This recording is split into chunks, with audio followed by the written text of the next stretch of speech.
Hey hustlers, I'm Honey Miller, also known as God's Girl Detroit. I have a very special guest today. I know her. She's a serial hustler, a Rock City hustler, but you guys may not. So, can you introduce yourself and tell us what your hustle is? Sure. My name is Keyona Marsh Dickerson, and I am, as Honey said, a serial entrepreneur. I have a couple of different things going on, but today I'm here to talk about my new book that I just wrote. It's available on Amazon. It's called Blessings Beyond Betrayal. Okay, so what sparked your grind here in Detroit, and what's been your biggest moment thus far? So I think what sparked my grind, I could say, is I was born and raised here. I've lived in different places, but born and raised, been back in Michigan for about 6 years now. And just the spirit, the culture of the city, just seeing, people, as they say, get it out the mud.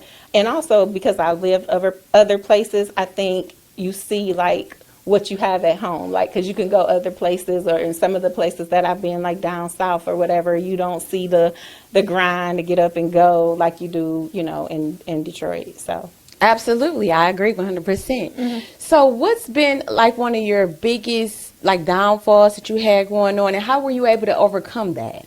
So a couple different things. I think the major thing for me was like going through a real bad period with divorce and everything. I became a single mom at that time. I know a lot of people's like, that's, you're not a single mom, you're a divorced mom with kids. But I think that was one of the biggest things. In my book, I also talk about some other trials and things that I've gone through. But I think for me, just really my faith and just believing that, nothing could stop me. I can do whatever I put my mind to. And again, trusting in God. So, Amen. So what sparked your grind? Because you have several hustles, but we're here today about the book, which the book is great because I'm in the book, you guys. She put me in chapter 313. So shout out to you. Thank you so much for that. But yeah, and what's been your proudest moment thus far? My proudest moment is seeing my kids just kind of step into their own little roles. My kids have a couple different business. My oldest son, his name is Devin, also known as Angelo Da Vinci. He is by far just a creative young man. He does a lot of things behind the camera. He produces his own music, just a lot of different things. He's also a car salesman. I don't like to put all his business out there, but just seeing them grow. And then my oldest daughter, she's also really creative. She has, the kids in joint venture, they have a photo booth business, and now they have a sweet treat and a specialty drink mocktail kind of thing going on. So just watching them step up and become. So. Okay. All right. Wonderful. So be real. Was there a time you felt like giving up for a challenging moment you had? And tell us more about that. Ooh, a lot of moments. Like I said, and not to harp on the divorce, but that was just like rough for me because I literally remember like being in my closet crying, like, Lord, how am I gonna go from having a 2-income family to now just me and me, taking care of my kids. And I think that is like the part that I really felt defeated. And I talked about that some in my book.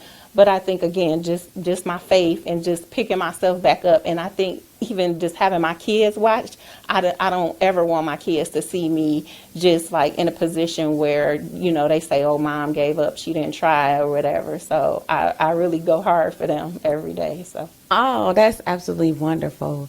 So can you give us like a lesson that Detroit taught you as being a hustler here? I mean, you know what they say about hustlers in Detroit. They make it anywhere if they can make it in Detroit.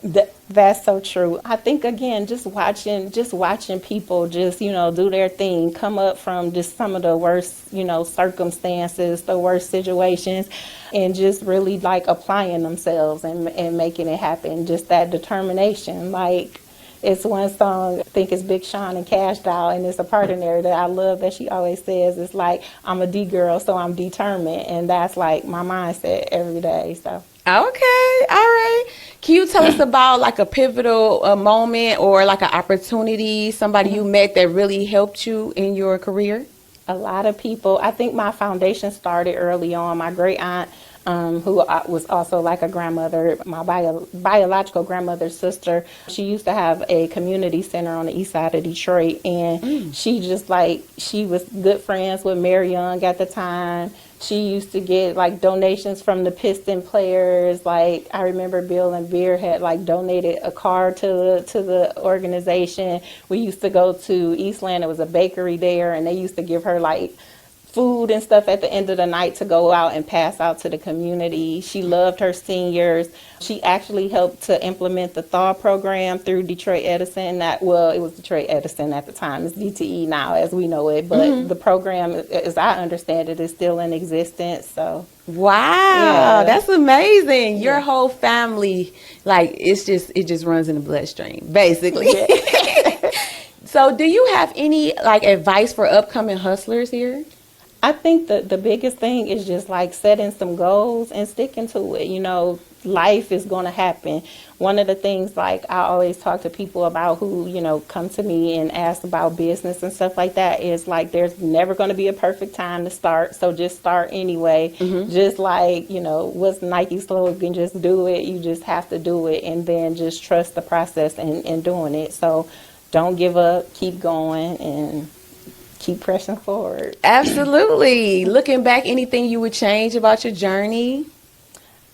I would say no, because, you know, everything happens for a reason and it happens in God's timing. So Amen. Amen.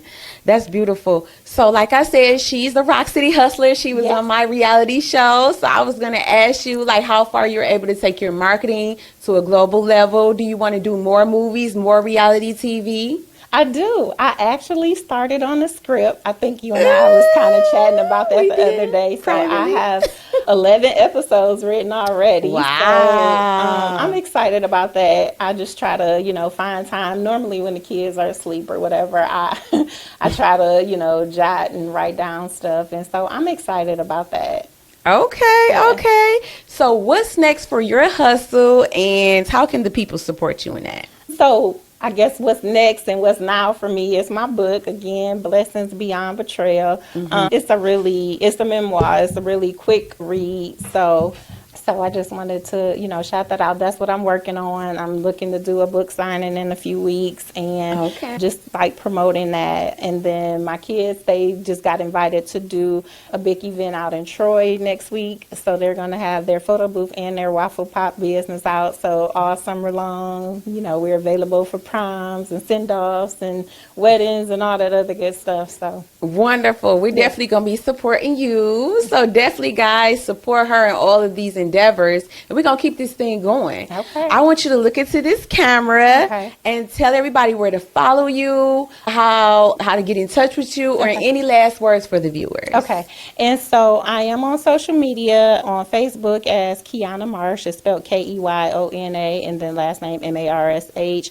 And then on Instagram is KeyMD, and I think that's all the social media accounts that I have right now. I do have a web page for my nonprofit organization, which I didn't mention that, but Love to Live, and you can follow. It's loving2.org. Okay, thank you so much, Keyona, for coming. Thank you for inviting me. Peace, love, me. and blessings to you. Thanks, guys, for watching. This has been another episode of Detroit Entrepreneur Podcast with your host, Honey Miller. Peace, love, and blessings, and we'll see you.